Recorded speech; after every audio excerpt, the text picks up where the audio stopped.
본선 처음부터 박살나버린 거 아니에요? 국민의힘당에다가 침 뱉고 돌아서더니 다시 국민의힘당 들어오려고 침 뱉던 우물가에 다시 얼씬거리다가 여러 가지 국민들이 지탄이 많으니까 지금 꼬리를 뺐는데, 홍준표 2026년도 4월 3일자 기사예요. 오늘 기사네요. 홍준표가 국민의힘당 홍준표가 민주당 김부겸 공개 지지에 국힘이 잇따라 날선 반응 그러지 않겠어요? 홍준표 전 대구시장이 대구시장 출마를 선언한 민주당 김부겸 전 총리를 공개 지지했습니다. 국민의힘당의 홍준표가 이 국민의힘당을 지지하지 않고 오히려 민주당의 김부겸 전 총리를 지지했다는 거예요. 이건 지금 장동혁이가 지금 뭐 우리 같은 국민들도 중도층의 국민들도 걱정을 하는 그런 분인데, 오히려 민주당에 몸담았던 홍준표도 대구를 위해서는 이 국민의힘당이 아니고 김부겸 전 총리가 대구를 위해서 좋다 그런 거죠. 이번 선거는 대구도 결과를 쉽게 예측할 수 없는 분위기라 국민의힘에서는 당장 날선 반응이 쏟아져 나왔다.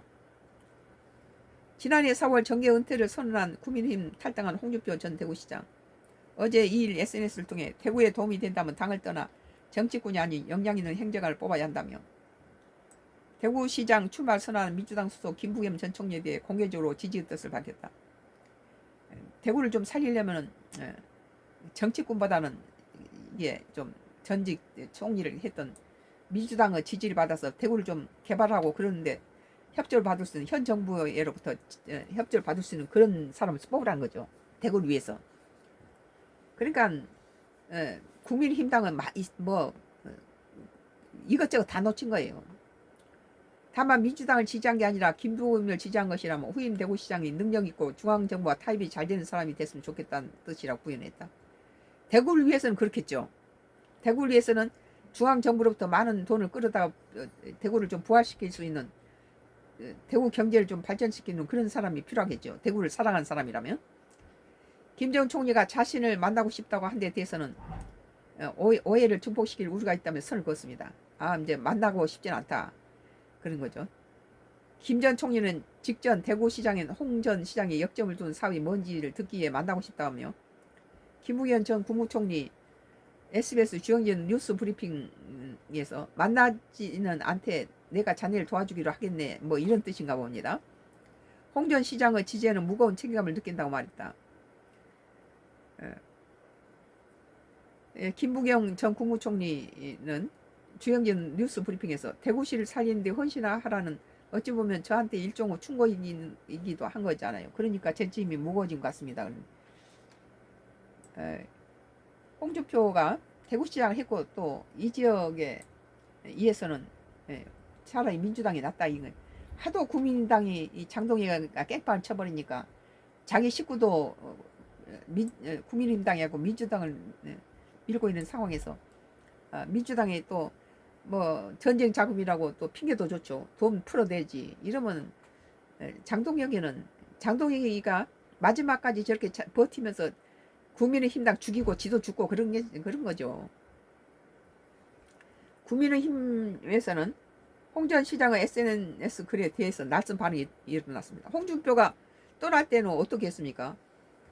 국민의당에 침 뱉고 우물에 침 뱉고 지가 마시던 물에 침 뱉고 돌았었는데 뭐 벌써 떠날 때는 이미 국민의당을 떠난 거죠. 대구시장 공천에 배제된 뒤 법원에 효력정지 가처분 신청을 낸 조영 의원은 홍 전 시장이 돕는 것은 전혀 도움이 안 되는 것, 모르는 것 같다고 비꼬고, 진종호 의원은 자신을 대선 후보로 안 해줬다고 뒤끝이 장렬하다. 맞아요. 본인의 말처럼 제발 정계 은퇴를 하라고 힐을 안 했다. 민주당은 그젯밤 긴급 최고위원회를 열어 지난해 11월 식당에서 대리운전비 명목으로 청년당원 등의 현금을 나눠준 김관영 전북지사 제명을 결정했습니다. 조승래 민주당 사무총장은 명백한 불법 상황이었다는 걸 판단했기 때문에 최고위원들의 일치된 의견을 제명을 결정했다고.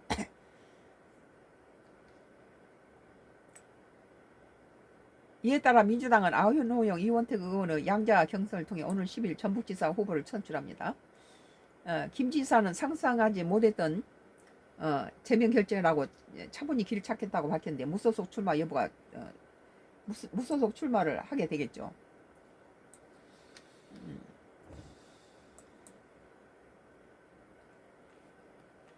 뭐 행님 뭐 얀마 이러면서 정파 넘어선 김부겸 홍준표가 30년 인연이군요.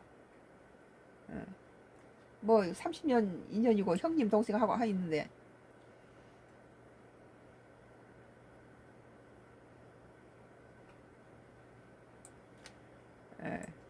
뭐 디지털 타임스예요. 같은 맥락이니까 붙여서 할게요. 2026년도 4월 2일자 국내 국힘 이 대통령 시정연설 혹평 선거용 달콤한 마취제 라는 기사예요. 장동영 무능 현금 살포로 못 덮어 지도 참 지도 문제가 많은 인간이 또 대통령 또 공격하니까 송원석 하반기 경제 큰 위기.